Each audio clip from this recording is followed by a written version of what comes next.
Hello my dear friends, આજનું reading છે કર્ક રાશિવાળા લોકો લવ બર્ડ્સ. કર્ક રાશિવાળા લવ બર્ડ્સ માટેનું. તો મનમાં કોઈ એક વ્યક્તિ વિશે વિચારો કે જેને તમે ખૂબ જ પ્રેમ કરો છો.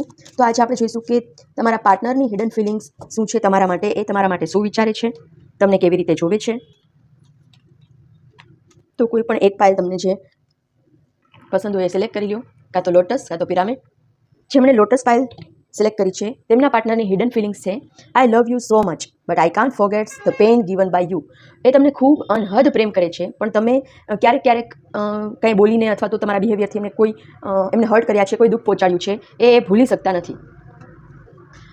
બંનેની પર્સનાલિટી ખૂબ જ સરસ છે, બંને ક્રિએટિવ છો, લાઈફને ખૂબ જ સરસ રીતે જીવતા બંનેને આવડે છે. તો તમે તમારા એક્સપિરિયન્સમાંથી શીખો કે સામેવાળી વ્યક્તિને શું ગમે છે, શું નથી ગમતું. બંને એકબીજાના પેઇનનું ધ્યાન રાખો કે મારી વાતથી સામેવાળી વ્યક્તિને શું હર્ટ થશે, શું દુઃખ થશે. તો જો એ સિનારીઓ તમારા બંને વચ્ચેથી એ અન્ડરસ્ટેન્ડિંગ આવી જશે તો પછી એ આ પેઇન પણ ભૂલી જશે અને બંનેની લાઈફ ખૂબ જ સારી થઈ જશે, બેટર થઈ જશે.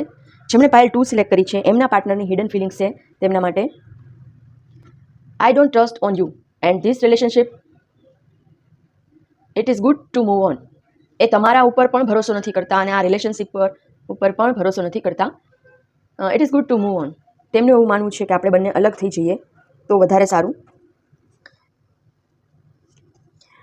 તમારી પર્સનાલિટી જે છે એ મે બી એવું હોઈ શકે કે તમારું થિંકિંગ જે છે એ નેગેટિવ છે, બહુ નેગેટિવ થિંકિંગ છે. એમનું જે થિંકિંગ છે એ ખૂબ જ પોઝિટિવ છે.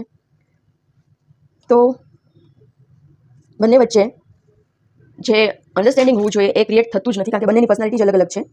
એટલા માટે એમને તમારા ઉપર ભરોસો નથી અને આ રિલેશનશિપ ઉપર પણ ભરોસો નથી. અને એમનો નેચર શાંત છે, એ બહુ બોલ નહીં કરે, એમને પોતાના જવાબ પોતાના મનમાંથી મળી જાય એ ટાઈપની પર્સનાલિટી છે. તમારું થોડુંક નેગેટિવ થિંકિંગ છે. પ્રોબ્લેમ સોલ્યુશન ઉપર ધ્યાન નથી આપતા, તમે પ્રોબ્લેમ ક્રિએટ કરવા ઉપર ધ્યાન આપો છો. તો એ વસ્તુ એમને ગમતી નથી. એટલે એમનું કહેવું એમ છે કે it is good to move on. બંને જુદા થઈ જઈએ, કારણ કે બંનેની પર્સનાલિટી જ અલગ છે.